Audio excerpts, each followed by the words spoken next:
So Adam, we've been talking quite a while about recruiter effectiveness, the market changing, how recruiters need to engage with tech more effectively to save them time so they can bill more.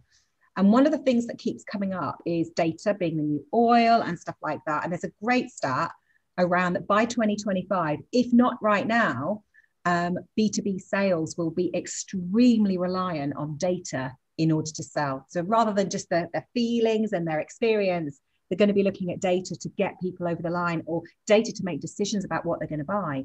Talk to me about that. Talk to me about data driving sales decisions.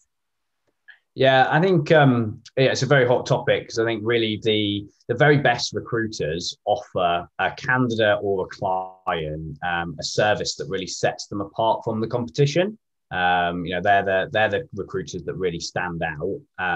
And I think what they're already doing is using knowledge to provide that value. So you talk about that, that more story-based selling. So, it'd be previous experience that they've had in filling a particular role, or, they've worked with a client previously. These were the challenges, and these are how we overcame those challenges.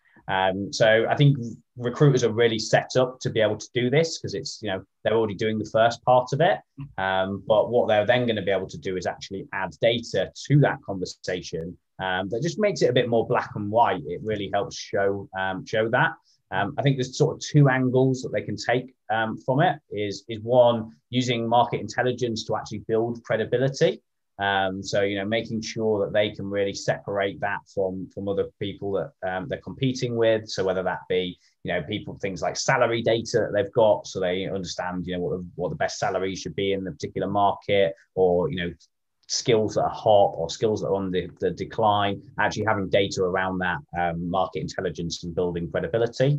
I think the other side of using data is what data can you share as part of that conversation, but also how can you use data to have the right conversations at the right time. So I call these like trigger events. And really what we've got with all of this data, data is the new oil, as you just said, Lisa, is actually there's too much data out there. There's too many businesses. It's sticky and it's dirty as well. And if you get stuck in it and you can't get out, you're not going to be able to move forward. Sorry to analogize. Yeah, definitely. And I think what then recruiters need to use data for is actually that to identify who they should be speaking to and when. Yeah. So, we do a lot of work at Sourcebreaker around sort of funding data. So, data companies that have just taken on, rounds of funding, because that gives you, that inference that they're going to be hiring, they're going to be growing, they're going to be doing stuff. Anything that creates flux, within an organization, maybe they've just hired a new C-level executive, that means that they're going to be restructuring. So I think there's two angles on this. There's one, how can they use data to support those knowledge conversations that they're already having, and that knowledge share with the candidate and client, and then using data to actually fuel which of those conversations they're having and when.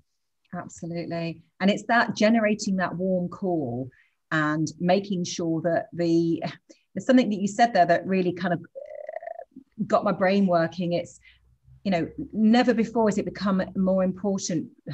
It's never been more important than right now to really get your sector as a recruiter. But do you have had to have worked in the sector for 20 years to really have gravitas, or do you just need to read up on it, learn about it, get the personas of your clients, really understand, and data will help you do that. But also it's around, like you say, those trigger events. It's that buyer's journey of when are those people most likely to take your call?